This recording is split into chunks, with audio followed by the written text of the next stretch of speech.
Start webinar. Okay, ready? It started? Yep, it started. Why don't I have the back of my screen on? Hold on a minute. Choose video filter. Okay, so it started. Where's my video filter? Virtual background. Where's the virtual background, Sky? Sky, I need the background. Huh? Sky, I need my background. Are you there? Sky, they're flipping me out. I need my background. Huh? I don't know how to explain it to you. How did you do it last? I don't know. It just went on and now I don't have it. So on the part where it says stop video, there should be a button on the left. On the what? On the lower left, there's a button that says stop video. Yeah. So don't click that, but there's a little arrow to the right of it. Right. Click that. I did. And then it says choose video filter. No, choose virtual background. Oh, maybe that's it. No, but there's no background here. So you have to hit the plus sign and upload a background. How come this didn't happen an hour ago? I don't know, but let me upload it. Add image. What was the image? I forgot. It's called Zoom background. So go to type it in like you're searching for it. Zoom background. Is it popping up? No, let me search in the Mac. Hold on. I have a Schneps Media one. I don't, email me the Zoom background real quick, please. Okay.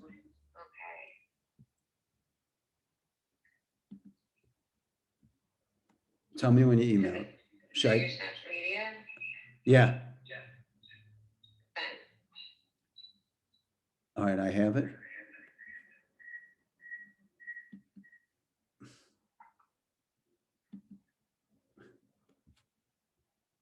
Come on, baby, show up. Sky, all right, hold on. I think I got it.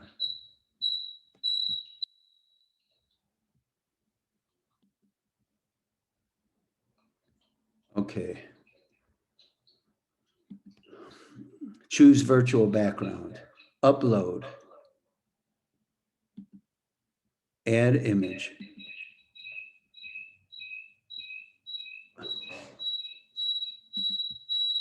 What's that? Probably because we're on the phone and Zoom together. Okay, I'm gonna hang up the thing. I got my background. Okay, great. All right.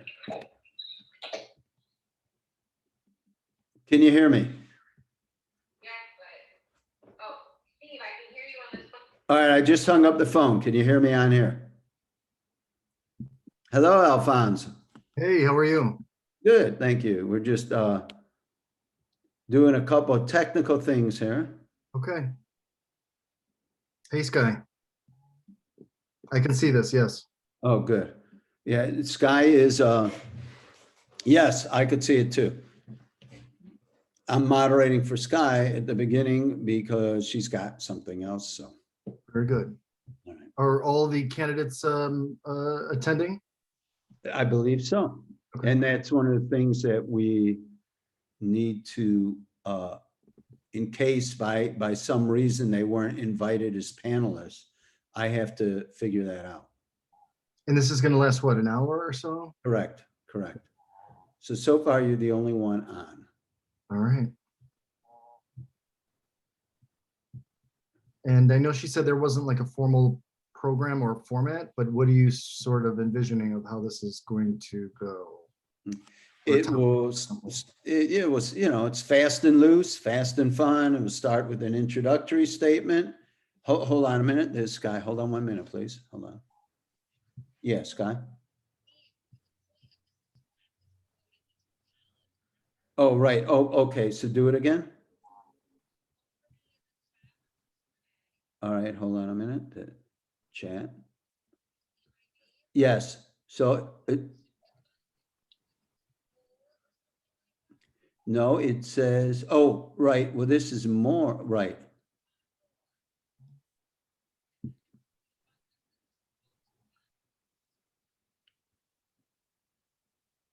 allow panelists, start video, allow participants remove themselves. Invite, should I say invite? But what do? I click on your name? Well, I don't see, it looks like it's under, it looks like it's not under your name. It's above your name under Alphonse. Huh? I'm on your name. Click on you. I don't, hold on a minute, chat. No, close, it's not it. I don't see more. Wait, allow attendees to chat with all panelists and attendees. What? You mean the chat box? Where's that?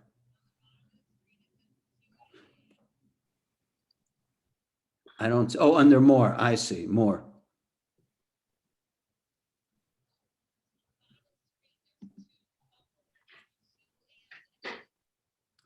Oh yeah, I see it, okay.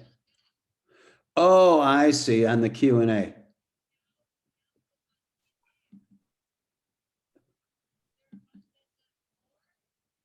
No, says answer live, type answer. Nope. I'm on your name, I see it, hold on.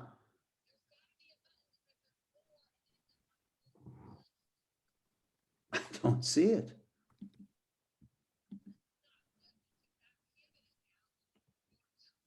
All right, so tell me how to do it. Let's just keep trying here. You know what?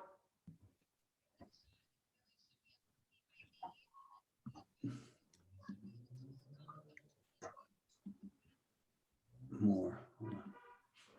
Mute participants, allow them to play, allow webinar. Hey, Sky. Hi, Sky's not here today. I am filling in with her. How are you doing? Good. How you doing? I'm having a little technical. Just give me a minute here, guys. Sure. All right, well then tell me, we have attendance. We have 3 panelists now.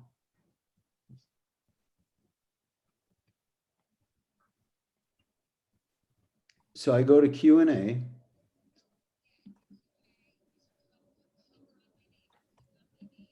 Right? I'm on it and I'm hovering over it, open, answer. There's some buttons there and it just says dismiss and delete. Oh, we have Shekar Krishnan and Andy. All right, we have another person. All right, relax, we got this.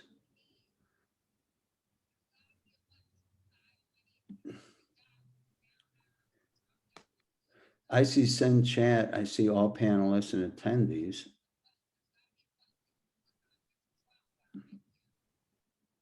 Allow attendees, all panelists and attendees. I don't see it. Okay, hello, everybody. I don't hear anybody now. Hello. Hello, oh, hi, you're on. Alfonso, did you take yourself off the video? And check, huh? Yes. Yes. Yeah, I'm here, I'm listening.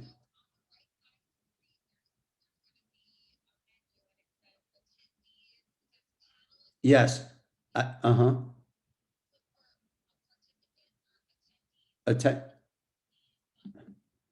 Gotcha. I see, and you raised your hand, and then you have more. Got it.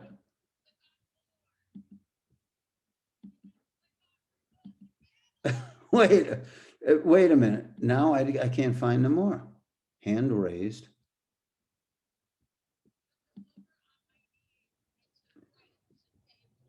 Got it. Promote the panelist. Found it. Good. Okay, thank you.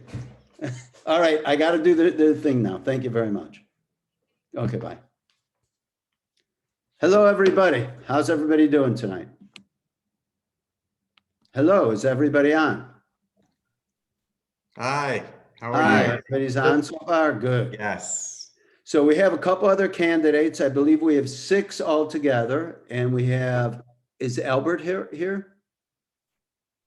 Albert, that's our campaign manager. So I'm the candidate, Oh, Shaker. I see. You're Shekar. Am I saying it Shaker. right? Shaker. Shaker, like salt shaker. Right. Ashley Reed? Is Ashley a candidate or a Carolyn Tran Yeah. and Gabriella Sandoval Lequan? I'm gonna have a tough time with the pronunciations. You'll have to forgive me. Let's just give them 2 more minutes to show up. All right.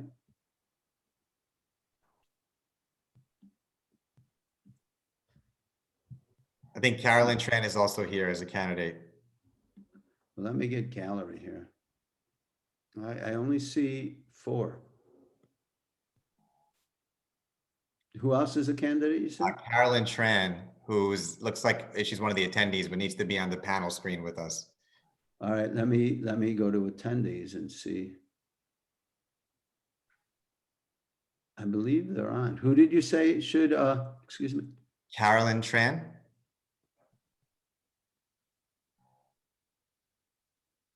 Yeah, I see her here. Let me see. Promote the panelists. Let's see if this works. There's Carolyn. Hi, Carolyn. Anyone else who we're missing there? I should promote the panelists here. We have Albert Suh. Is he? There's no He's candidate not by a the name. candidate, no. All right, Anastasia. No, Ashley Reed. no, Gabriella Sandoval. I don't know who that is. Raquan. Jagpreet Singh. James Ashcroft, Jeffrey Simmons, John Collins. Any of these people? All right, well, we have 4 right here, and anybody else? We will I think see. that's all of us that confirm. Oh, we got everybody. Great. So we can start. This is excellent. Just give me a sec here. And we will start in 1 second here. I know, you just have to give me a minute here, all right? No. You mentioned my husband and he's not a candidate. Okay, all right. My apology to that, all right? Hold on 1 second and then we will start.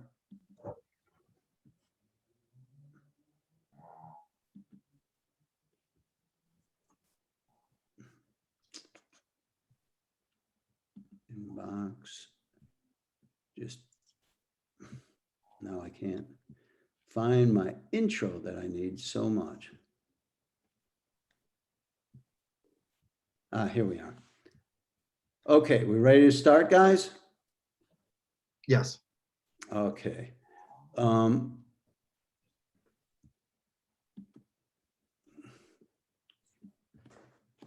Hi, welcome to Politics NY with Sky, and I'm Steve, I guess Steve with a tie. In for Sky tonight, and I'm the political editor-in-chief, and Schneps Media is the only media outlet providing a platform for every single New York City Council candidate to have their voice heard and show their faces and personalities. This evening's debate is for Queens City Council District Seat 25.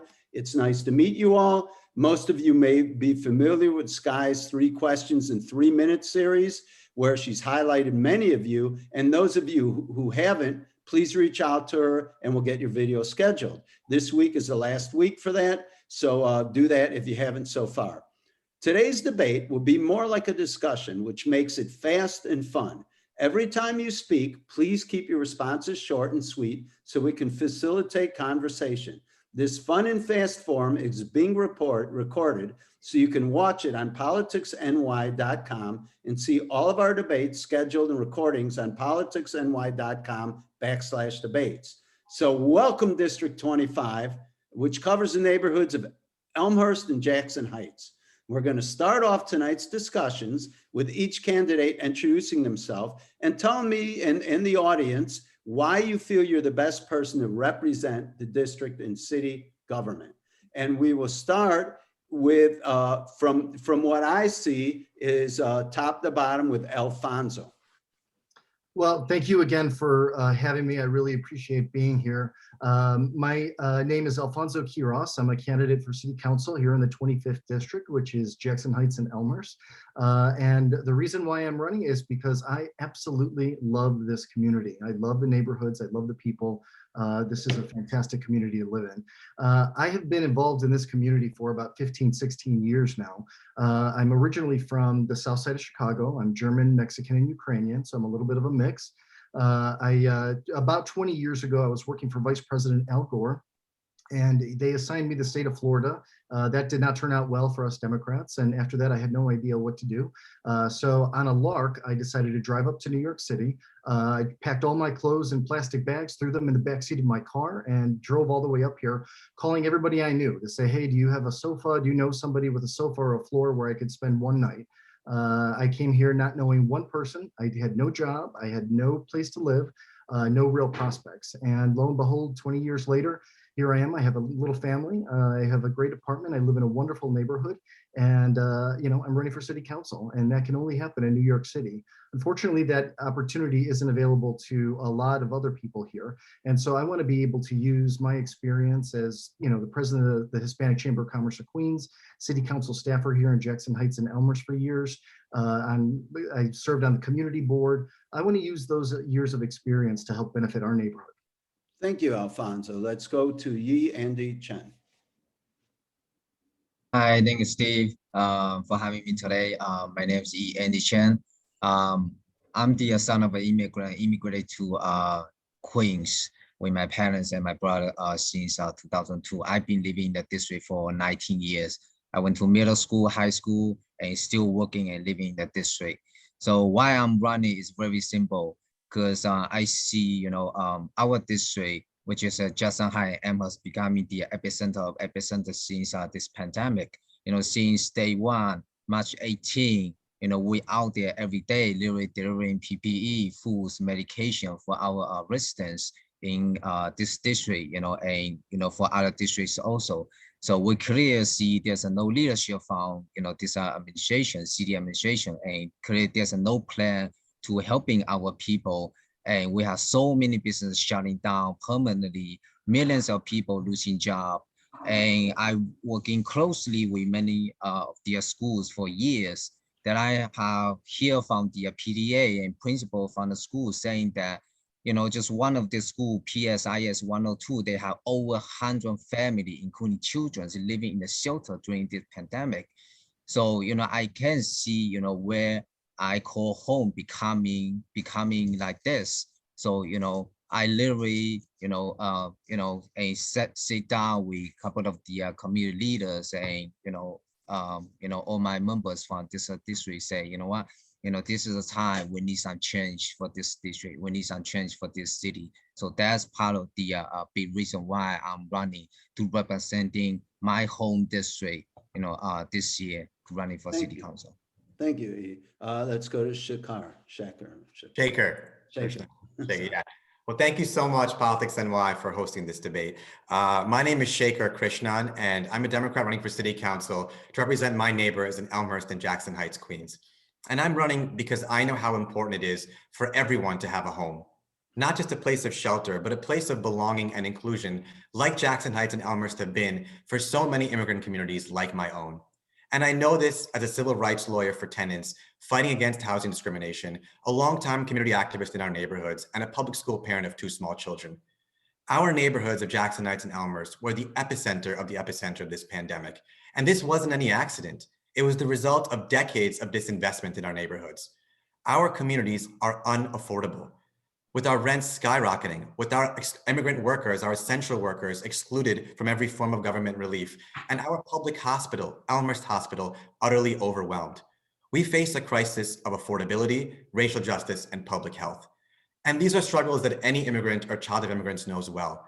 When my parents came here from India, they struggled so much, bouncing around from apartment to apartment, job to job. They faced so much discrimination and racism in the workplace. And during that time, they would take the 7 train right here to 74th Street in Jackson Heights to get their groceries and furniture for their apartment, because Jackson Heights was the only place that reminded them of a home that was 10,000 miles away. Seeing their struggles growing up and the struggles of so many tenants I've represented who have crossed the border with no status, with no papers, is what made me decide to go to law school and become a civil rights lawyer fighting for housing justice. And these are fights that we know well in our communities right here in Elmhurst and Jackson Heights. Fighting and mobilizing against discriminatory rezonings, fighting for our public schools, fighting against hate against our LGBTQIA+ communities. The choices we have now are stark in our city. We can be a city that makes incremental changes around the edges of a failed system, or we can fight to rebuild our city so it works for everyone, where housing is a human right, where healthcare doesn't depend on your zip code, and where our neighborhoods get the resources and services that we need from city government. This is why I'm running, because I believe a better future for our children, for our communities, for our city is possible. And together we can achieve it. And that's why I hope to earn the support of everyone who's watching. Thank you. Thank you, Shekar. Carolyn Tran, please. Thank you so much. Good evening, everybody. My name is Carolyn Tran, and I am the proud daughter of Vietnamese refugees and a single parent to 2 young daughters. And factors like those are reasons why people like me have been left out of political office for too long, and the very reason why I am running to be the next council member for District 25 to represent Elmhurst and Jackson Heights. For over a decade, I have been working behind the scenes, serving the communities and needs of this district, making sure that government was accessible to our communities. And it was really my labor that built the offices from the ground up to making sure that our communities had an advocate and received the services that they deserved. To me, that work is not glamorous or it does not make headlines, but it is work that is essential to making sure that government is accessible to everyday people. And I also know, as a woman and a woman of color, how our society often invisibilizes and undervalues the labor of mothers and caregivers, and especially those who are working class. And I will say that I am the only candidate that has the experience of doing this work, but also that I am a reluctant candidate to run for office because I never saw myself as a candidate. And after the year that we've had, we need to be able to have people who do not wake up dreaming to be the next council member, do not use this as a stepping stone for their next political career, but people who are rooted in our working class communities and are here to do the work to serve our communities. And that's why this campaign has really been able to build a true grassroots coalition of people from all corners of this district, because they believe in what we are trying to bring and building a movement that centers and prioritizes the leadership of our working class immigrant communities. Thank you. Thank you very much. So the first question I'd like to go around, and we'll go around in the same order, is if elected, what would be your #1 priority for improving in the district? Like I'm gonna go there, and this is like, like de Blasio had as universal pre-K, like the first thing at the top of your agenda, and we'll start with Alfonso. Well, there's a lot of things, but I guess if I had to choose one, I probably would do access to healthcare. St. John's Hospital, which was located on Queens Boulevard, closed about 16, 17 years ago. I protested the closing outside there at the time, and I still think it needs to be reopened now. It is sitting there, it is vacant, there's graffiti on it, and that is it. In case something like this ever happens again, we need more beds available for the people of this area. This area was hit very, very hard by this pandemic, and we need to make sure that we are keeping our people safe. And if anything like this happens again, that we have a hospital that can take them. Thank you. And Yi, we're going to go in the same order, and then we'll reverse it. Yeah, like I said, there's many things we have to do. First thing I will do is bring the jobs back, bring the business back.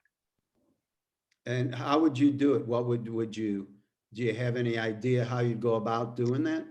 Yes, we need to build a more workforce development, meaning because right now, District 25, we have so many working class family right here. So what my idea of the working force development is, we need to bring all this association, all this organization to training our people, go through the job training sessions. Once they pass the job training session, we will referring them to a job. Make sure those jobs are guaranteed at least 2 to 3 years agreement. Make sure they will have the job protection and with benefits. So that way we will guarantee at least 2 to 3 years of stable income for the working class family. And we have to provide more assistance and funding to small business owners, because all the small business owners in District 25 are owned by mom and pop stores. So we need to make them stay in business in our district.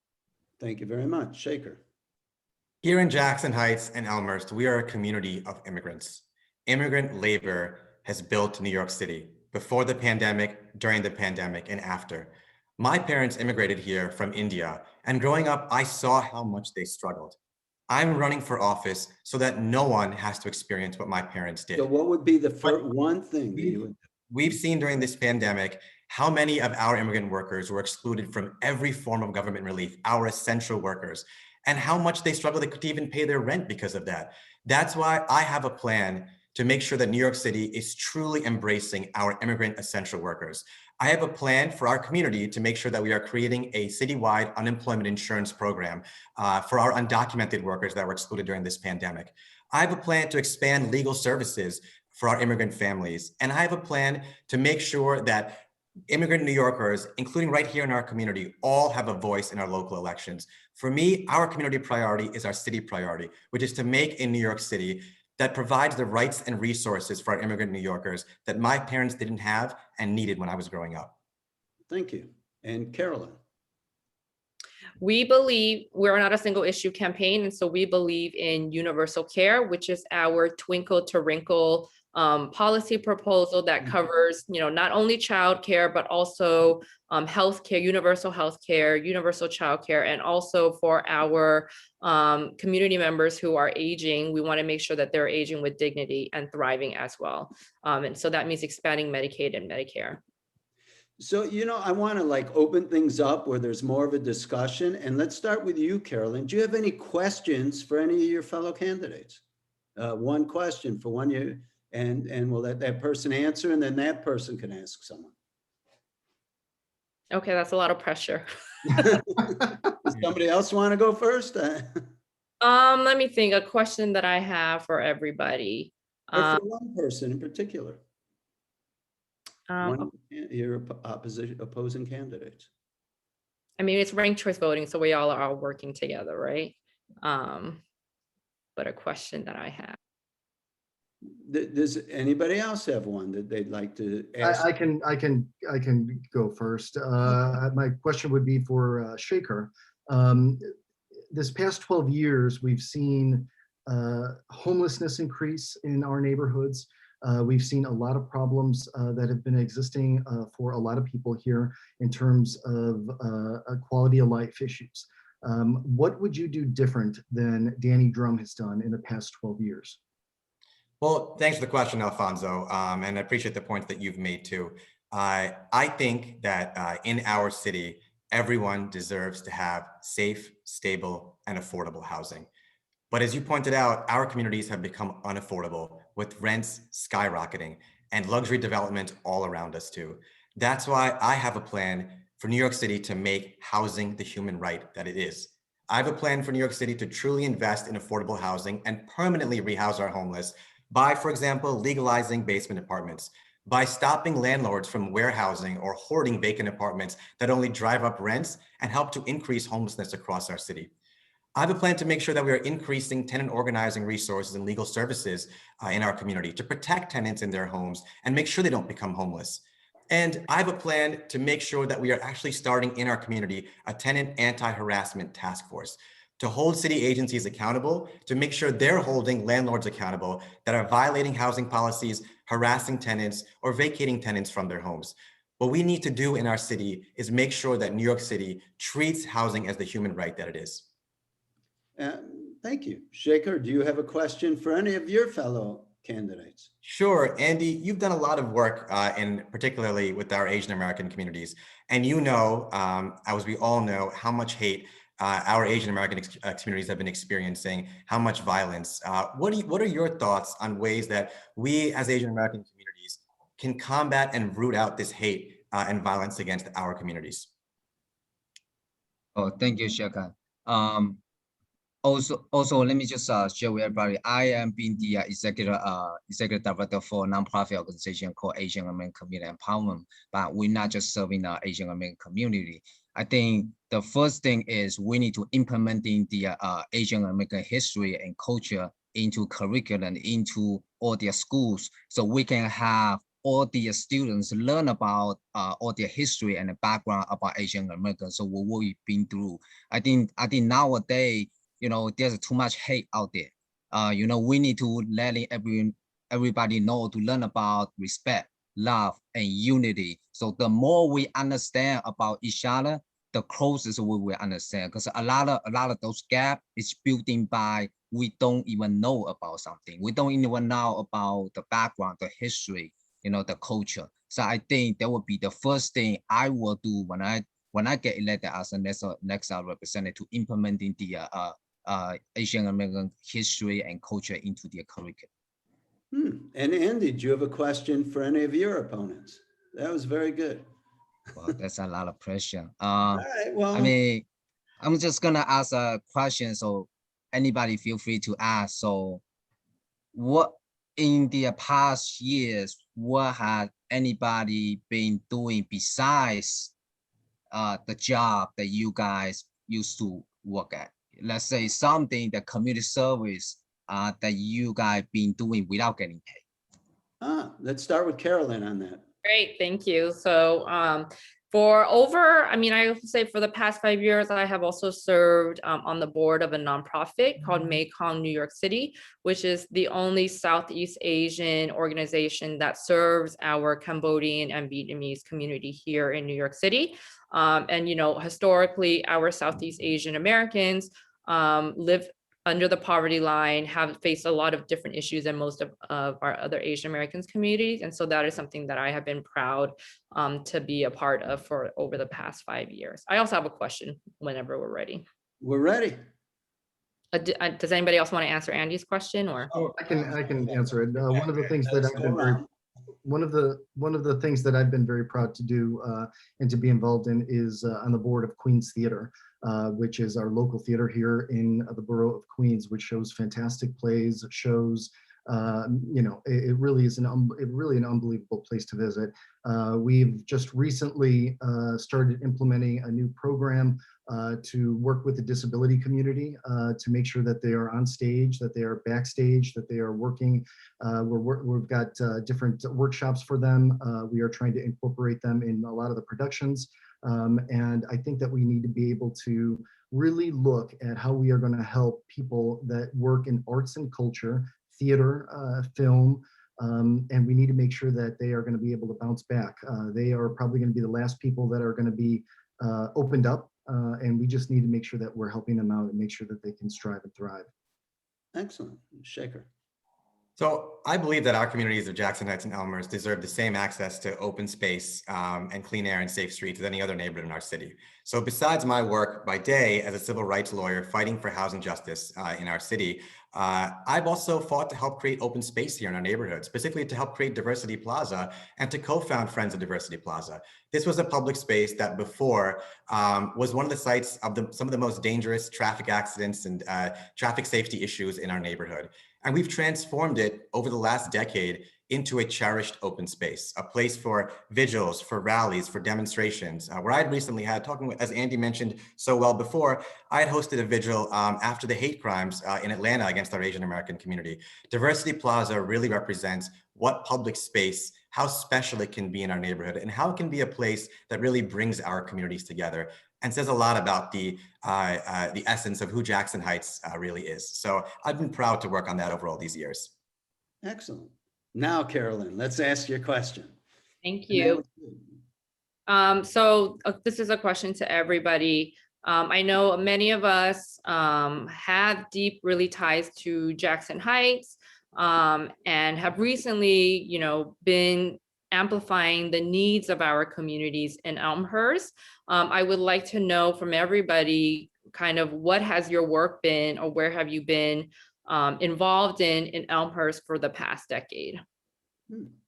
And let's start with Shekar, and then we'll go to Andy and then Alfonso. Housing is a human right in this city, and it needs to be treated that way. But one of the biggest problems that we've seen is the city in neighborhoods like Elmhurst. There's been so much luxury development that's made it unaffordable, that's displaced so many tenants whose rents are skyrocketing and are so afraid of all the luxury projects they're seeing on Queens Boulevard and throughout Elmhurst too. I've worked with so many tenants in Elmhurst to educate them and work with them to defend their homes, to fight for their housing rights, and to make sure they aren't displaced by the luxury development that's happening. It's an issue that is of utmost urgency in Elmhurst. And that's why I'm proud to have proposed a plan, and the only candidate in this race to propose the plan, to create a tenant anti-harassment task force in Elmhurst that will make sure that city agencies are present in our neighborhood of Elmhurst to work with tenants and hold landlords accountable that are harassing them or trying to evict them from their homes to rent it out to someone else who can pay more. That's one of the most urgent issues facing Elmhurst today. And I've been proud to work on that issue for many years through my work. Excellent. Andy? Sure. I actually grew out Amherst side of the district, for 19 years.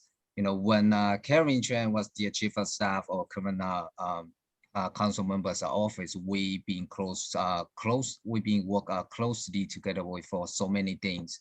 Like I say, every year we are donating turkeys to nearby schools, for Thanksgiving, and donating Christmas gift to Amherst Hospital and schools, and even including the Lunar New Year, we organize all the events, and advocating for the seniors with disabilities and children's. So that's a lot of work that I have been done in Amherst side of the this district. Very good. Alfonso? Carolyn, it's a great question, and thank you for asking that. I feel like Elmhurst is always forgotten. It's forgotten a lot of times by elected officials as sort of like the stepchild that nobody wants to deal with, and that really has to stop. One of the things that I've been working on is trying to landmark a historic home there called the Yanta home that was owned and lived by Valentina Yanta, who helped expose the Nazi atrocities during World War II. In fact, I just received my book called Historic Houses of Queens, written by Rob Mackay, who is part of the Queens Economic Development Corporation. And he actually included our historic home in that book. So I was proud of that. But I've worked very closely with the folks in Elmhurst. I started the social media channel Inside Elmhurst, which focused on the great history of the neighborhood, which a lot of people seem to forget about, is one of the oldest places in New York City, and where we're talking about different things like the culture, current events, and history. So if all of you would like to follow us, please follow us at InsideElmhurst.com. Excellent. So, I'd like to, one of the big issues that's going to be coming up, and it's already up, and in the next administration, Danny Drum used to be the chair of education before Mark Traeger. And there's a big issue around specialized high school admissions exam and gifted and talented. In one hand, the Asian community is saying, we come here, we're a lot in poverty, we study hard, and we get in these schools, and that we shouldn't be punished for it. The other side is the Black and brown community say, well, we're underrepresented in these specialized high schools. And I'm wondering how you can kind of bring these two sides together. What would you advocate toward this solution so that we can have either more specialized schools or however? And we will start with Carolyn. Great, thank you. That's a great question. I also want to just push back a little that I think that is a general observation of the Asian American community, because as a parent to two young daughters in public school, I am not a supporter of the specialized high schools or Shazat, because it is a fact that our school system is deeply segregated, right? And that needs to change, right? And adding more systems that create and expand segregation is not the solution. And within the Asian American community, there is a strong force that is working to make sure that all children in public school systems are receiving equitable education, right? Not just who can afford the prep, not just who has access to resources, right? And so I would reject any generalization of the Asian American community of being divided, right? And I think that's a very divisive statement to make between communities of color to pit us on such a wedge issue. I would also say that all of our kids deserve education, and these systems that we have now are not working, and that needs to change. And we need to build a school system that is that looks like us, that reflects us in our histories, and has all the resources and tools that we all need to thrive. Well taken point, and I appreciate the pushback, but I'm asking specifically like Bronx School of Science, or so you're against having the test at all and establishing new criteria? What would be your solution to getting into some of these specialized high schools for people that are, advanced in academics? We need better funding for all of our schools, right? I think there was the recent report that only 8 Black kids were admitted to one of the specialized high school, which is, something that's not surprising, but something that, every year nobody is shocked by such the low numbers. And that is really the issue and the problem that we need to change. And so advocating for more funding for our schools, using other criterias for high schools, not just a test, right? Where we know that, we should not be testing, we should not be teaching our kids to take a test. We should be teaching our kids to be well-rounded, thoughtful humans. Thank you. And I believe in abolishing Shazat. Okay, thank you. All right, and I appreciate the pushback. I kind of even like it. Andy. Sure. I will support the specialized high school because specialized high school and the education is really the key point for all the, I would say, for all the immigrant family, especially like my family too. I am the second generation immigrant because my nephew just got accepted into Brooklyn Tech. So education is really the key point of the immigrant family, because especially what we understand, especially for District 25, right? We need additional 6,000 school seats. Why don't we fix that first, right? We need the quality of education, because I see so many children in District 25 going to school in Long Island City, going to school in Melo Village and Mass Pack. So it means a lot of family, like working class family, had to giving out their job, taking their children to school in outside of the district. We need to fix that first. We need to build in more school. As the number of 6,000 additional school seats, we need to build at least in district 10 more schools, 10 more quality of those schools. So, and when I get elected, I will offering free test prep program for all their students. So I will stay with the position with protecting specialized high school and giving talent. I see. And Shekar. Look, I think we need to be really clear about this and undivided. Every child in New York City deserves an outstanding education in an integrated public school system. This year, 8 Black students were admitted to Stuyvesant High School. How is it possible in a school system that is 25% Black that only 8 students were admitted to an elite high school? This is a system that is racist and broken and needs to be completely rebuilt from the ground up. And that's why I have a plan so that every child within walking distance in their community of a well-funded local public school that is diverse, multilingual, and high quality. I have a plan to bring bilingual programs to every single school in our community so that immigrant families feel supported in our public school system.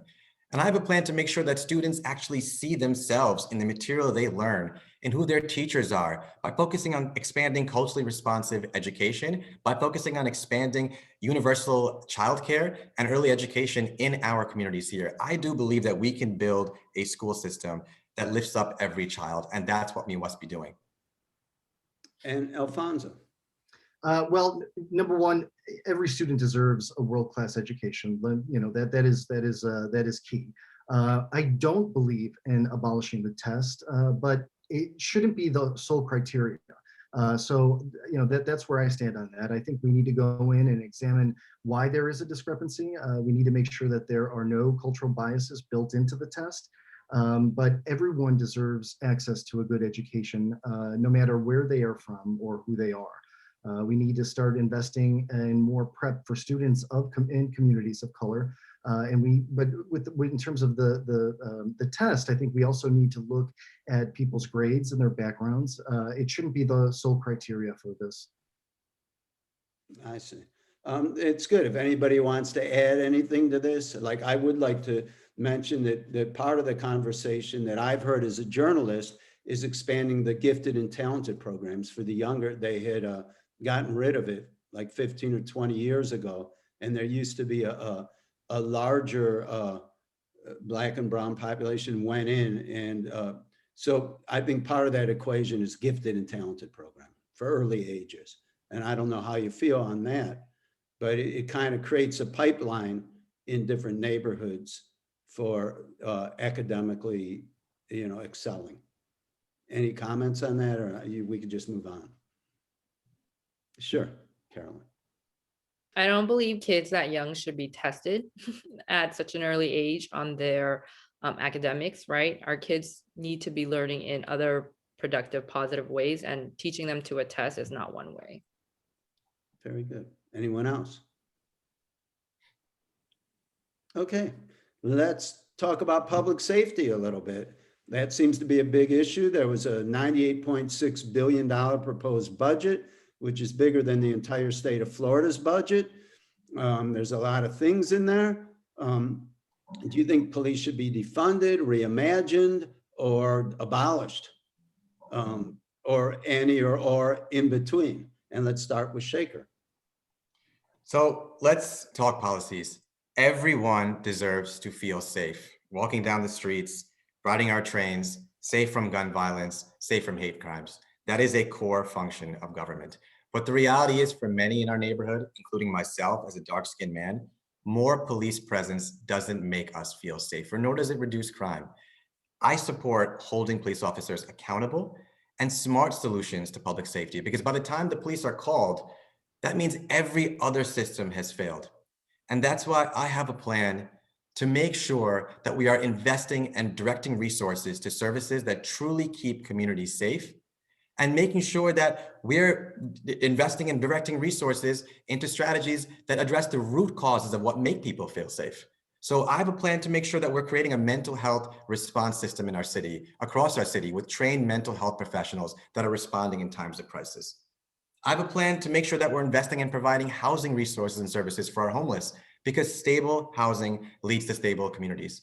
And I have a plan to build a community center here in Jackson Heights and Elmhurst, which we've long needed, to create a space for our youth, to engage them in positive and constructive ways. We keep communities safe by providing the right kinds of resources to people who need help and in times of crisis. Thank you. Let's go to Andy. Hello, Andy. Yeah, I support to have more transparency, more accountable, and more language and culturally sensitive policing, and like community policing. Because I don't know if you are a lot of you guys know that currently there's only required 6 months of the academy for the every police officer.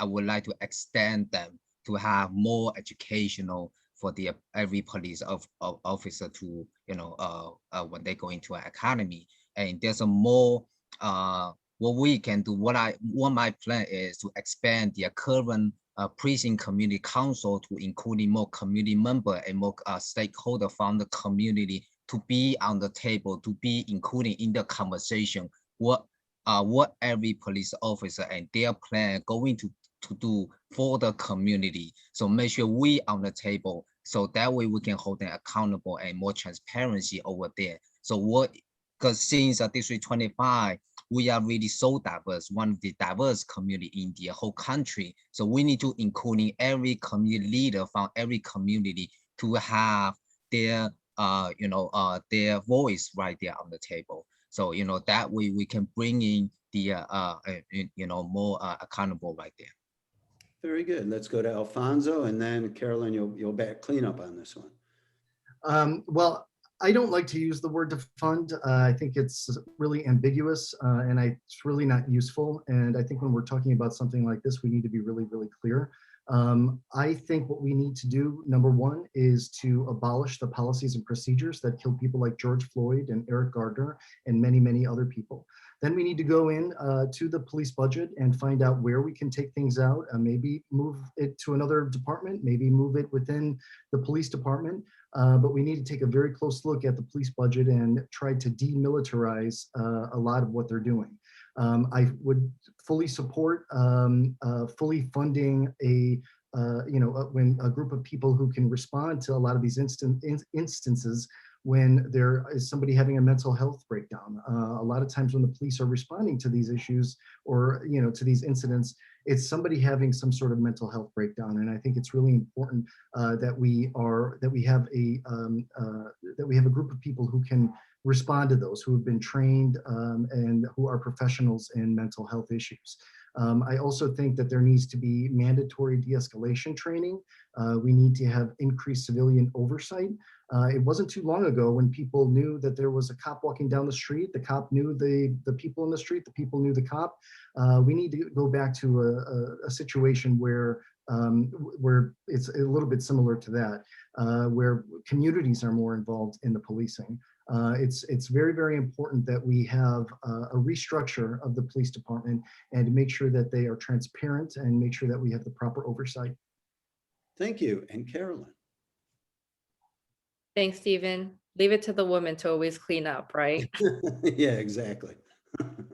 So I would say that, across the country, we have seen really a rise in crime, regardless of the local leadership, or really regardless of whether if there was any effort to defund the police, right? And so I think we need to look at the systems and address those instead of putting a Band-Aid on it. And so, I am the only candidate to be calling for at least a $3 billion cut to the NYPD budget because, having more officers, throwing more money into the police department has not solved any of our issues on public safety. And we need to reimagine what that looks and have that be led by community solutions that are holistic. And I think we also have to also look at the Department of Corrections budget as well, right? Last year, they spent $8 billion on prosecution, on jailing, on probation, and defending civil rights lawsuits, right? Money that could have went into investing into our communities for mental health resources, for education, for housing, right? For workforce development, investments that would actually really uplift our communities and get to the solution of where crime happens. And so that is my answer to that question. All right, I just want to say, if anybody wants to comment about what somebody else said, feel free, because I want to make it a little bit of a discussion. And if not, I want to ask something kind of fun now, which I think is fun. You all work very hard. I know you're all very serious. Where in the district do you go, like, to contemplate, to meditate, or where do you like to go for downtime within the district, where you find a little peace and serenity? And let us start with Carolyn. Well, as a single parent, there really is no downtime or escape until my kids go to sleep. But, we are really a big fan of open streets. Our favorite park actually is Elmhurst Park, which is off of Grand, because it provides such really great open space and greenery. And there's so much like liveliness, restaurants, nightlife establishments in the district. So when I can get to it, I do. But again, like as a single parent, my time to meditate is when my kids go to sleep and I can have a break on the couch. Do you ever go with your kids to a park? Is there a playground you ever take? Yeah, our favorite park is Elmhurst Park. I see. They have swings and stuff there? They have swings, they have a playground. It's where the old gas tanks used to be, right near the Long Island Expressway. And that's where we bike. That's where they can run around. It is really one of the few like green open spaces that we have in the district. And it's tucked away in the little corner right on the edge. Thank you. And Shekar. You know, as I said before, I think open space is so important and so needed in our community. And a refuge for me, for my family during this pandemic has been, like so many other families, our 34th Avenue open street, where I've taken my kids. I taught my older son to ride his bike on 34th Avenue at like 7 or 6:30 in the morning when it was totally quiet at the height of the pandemic. Like Carolyn said, though, it's trying to find serenity with chaos around you, because I'm usually running down 34th Avenue chasing after my 5-year-old or 2-year-old. And occasionally when I get a chance, I like to go take them to play basketball at Traverse Park. But it's really, you know, those two places in the midst of child chaos all around us, that there are those brief moments of solitude that we have. I'd like to go to Diversity Square. You should come anytime. You're welcome. And Andy, where do you go? You might repeat the question? My laptop went shut off. I see. The question is, Andy, when you are relaxing and in your downtime, where do you like to go in the district for a little peace, or to, to relax for downtime? Well, I usually will going back to my high school, which is Newtown High School, 48th and 90th Street right there. Really remind me, like as a second generation immigrant, what I'm going to fight for, to make my parents proud, to remind me the reason why my parents really struggling, coming here for, what kind of American dream that we're pursuing for. So, that really reminds me a lot when I, in my downtime, when I stress out, I always go back there. And Alfonso? Well, I would say I when I'm, sort of my downtime, although it's not really down, but one of the things that I enjoy doing, not recently because of the pandemic, but I enjoy going to one of the many LGBTQ bars here in the neighborhood. This has the Jackson Heights and Elmhurst has the largest Latinx LGBT community in the country. And I am the only openly gay candidate who is running. There are many gay bars here, and oftentimes recently they've had RuPaul's Drag Race, where we can go and watch together. It's a little bit like, gay football, because everyone gets together and watches it together. And oftentimes you could see a great drag show at one of these bars. You are more than welcome to join me. You don't have to be gay to enjoy a drag show. But the gay community here in Jackson Heights and Elmhurst is very tight knit. And that's a really a way that we can go out and enjoy each other's company and just have a good time. Very good. And let's ask a couple other lightning round things. Raise your hand if you think Scott Stringer should drop out of the race because of the allegations against him. I think that's up to him, but I definitely won't be voting for him. I see. And if anybody wants to make a comment, I think we need to let the investigation go forward, but I won't be voting for him either. Carolyn, you think he should drop out? And Andy? Well, at least I will not vote for him. Okay. I don't know whether it was, I don't think it was this district. I think it's in my next one. When we're talking about recovery in the pandemic, there's both the micro and the macro. And the micro is within the district, business recovery. A lot of restaurants have closed. A lot of small businesses have been hurt. So I'd like to know your feelings on how you can help the small businesses on the micro level, and on the macro level, what would you do to, we could be losing some Wall Street firms. These are big tax bases. If a new Amazon came in, would you like absolutely not, or how would you handle a big business coming into the city or a company? How would you encourage that or discourage that? And let's start with Alfonso. Well, that's a great question. I was president of the Hispanic Chamber of Commerce of Queens here for many years. I work very closely with a lot of the merchants and the stores here in our neighborhood. I know them personally. And I really believe that that has got to be one of the things that we really focus on in terms of the recovery for next year. A lot of these, small restaurants, they are really having a really difficult time. They are opened because they're trying to give somebody a job. They're not making any money. They are literally counting straws in some instances because they are having a very, very tough time. It is vital that we get small businesses back on their feet as quickly as we possibly can. We need to make sure that we're cutting red tape, and we need to make sure that people are trained properly and that these businesses can get back up very, very quickly. That is a very, very important part of the recovery that I consider to be number one that I'd like to work on. And what about on a macro level? Do you, is there any ideas you have as a city council person of, making it more conducive or less conducive? This is the Big Apple, to bring in a big company that might be going to Austin, maybe even high tech, or Nashville, some of these other cities, Well, I mean, I'm open to making more businesses come here. I think that is a good thing as long as they're paying their workers well and they're treating them fairly. But my focus is really on small businesses, Steve. So that is key for our economy to really bounce back, is to focus on these small businesses. I see it is Shekar.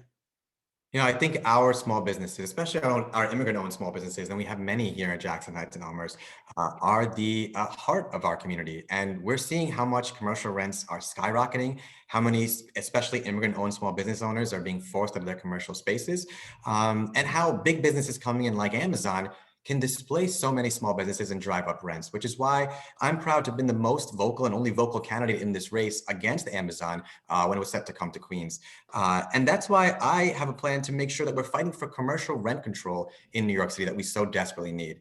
I have a plan to provide legal services for small businesses so that all our small businesses, in a language accessible way, especially our immigrant-owned small businesses, can negotiate lease protections with their landlords.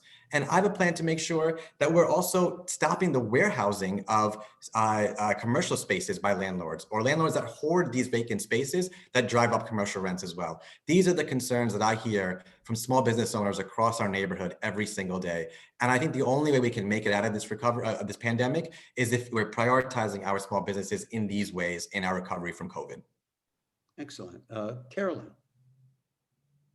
Thank you. So on a micro level, I think having worked in the district for over a decade and working so closely with our small businesses and our street vendors, right? I think that we need to invest in more services and resources for our small businesses, expanding licenses for our street vendors, making sure that when there is PPP applications, that we're providing assistance that is language and culturally appropriate. In communication with our businesses, particularly our Indonesian business owner recently said that they were not even aware that there were applications or services because one, she didn't have a grasp on English, but nobody ever reached out to her too. And really that's a failure of our city agencies to reach those most marginalized. And I think on a macro level, in terms of like the big companies, like small businesses, our immigrant run and owned businesses are the economic engine of New York City, right? They are what have brought tourists to this city, but also what has really been keeping the city running through the pandemic. And so we need to support our small businesses, through commercial rent regulation. We support the the United for Small Businesses proposal, right? And making sure that our small businesses do not get squeezed out by big boxes. So in terms of your question about Amazon, I am a big supporter of the Tax the Rich campaign. I believe that we cannot be giving out taxes and credit to big companies to lure them in for on the basis of well-paying jobs, when really we have seen that there are no guarantees for our communities to have that job, or that they are even minimum or livable wages. And so I think we need to really think about what we prioritize in this city and in this state. And that should be the backbone of our economy, which is our small business, immigrant-owned mom and pop stores and our workers and street vendors. Yeah, but you know, that's interesting. You mentioned street vendor and I do want Andy, and then we're going to give a closing statement. And I meant to ask that because, you know, there is between the brick and mortar stores and the street vendors, you know, there is some issues, and I would have liked your views, but I think we're going to run out of time. So let me give Andy's answer, and then you'll all have a time for a small closing statement. Sure. What I will do for the all the small businesses, because 92% of all the business in New York City is a really small business, and 89% out of those are 92% are really the small business that employ under 20 people, especially in our district is really owned by immigrant families, most the business. And what I will do is I will waive all the fees for small business at least for 2 years. And I would waive all those fines and summons for small business for the first time, because a lot of small business in our district are really owned by immigrant family who doesn't know the language, who doesn't know how to access to those resources and assistance. So we cannot just go into a small business and saying, hey, you know, we need you to fine for you know $300 or $500 or shut them down. This is totally unacceptable. So first of all, we need to waive those first time fine and summons for those small business and providing more educational for the small business, so they will know what they have to do in the future. So that tells also we really doing a bad job outreaching, providing enough and enough resource for their small business. It's very good. Well, that's about time to get to the closing statement. I want to tell you all that I respect, the utmost respect for all of you, you know, going into public service, and it's just a very honorable thing, and the best of luck to you. So let's get going with the closing statements, and let's start with Andy. Sure, my closing statement will be, you know, now is the time, you know, our city, our district, we cannot really afford, you know, letting our millions of people struggling, and, you know, so many businesses are shutting down, so millions of people losing their job, you know, millions of people that are living in the shelter. So we need to really be careful choosing who gonna be our next representative.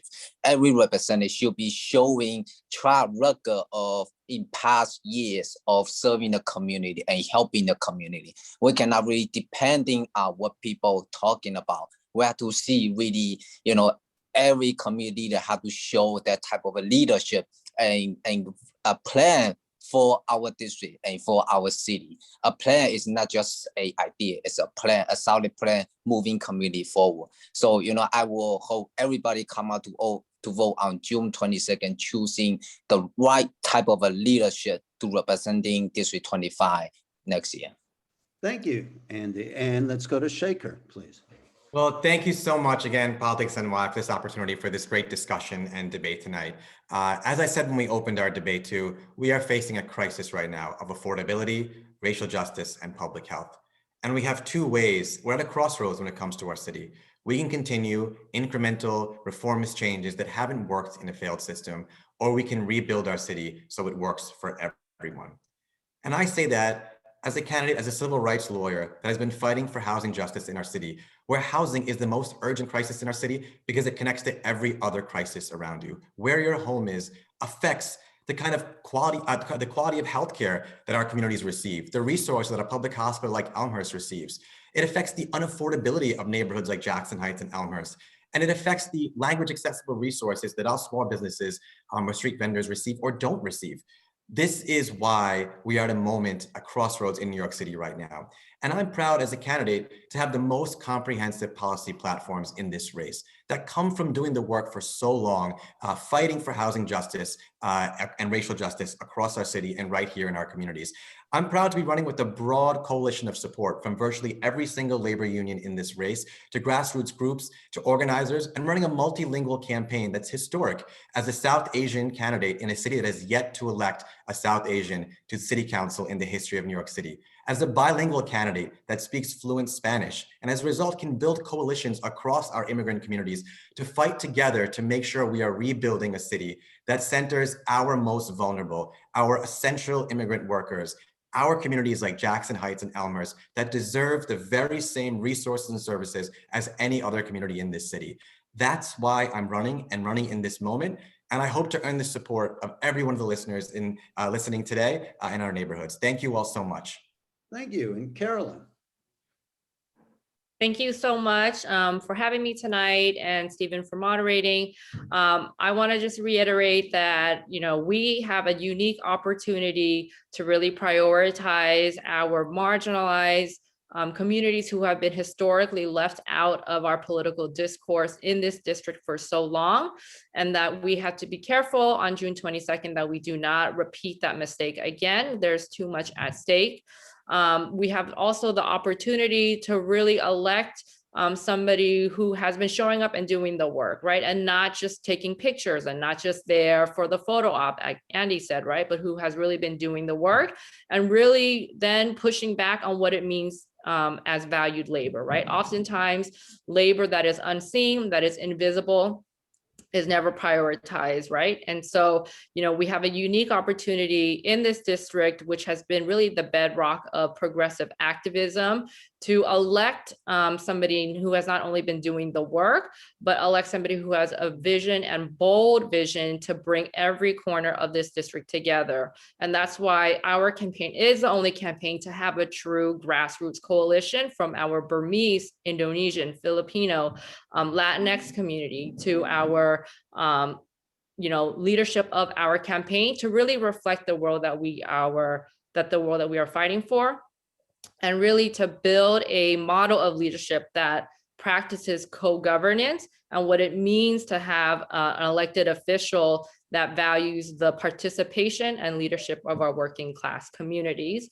And lastly, I would just say that we have a unique, rare opportunity to elect somebody who not only is progressive and has been doing the work, but then to have a whole district that is represented by progressive women of color, from our federal to our state and to our local council member. And I am excited for that opportunity on June 22nd. So thank you.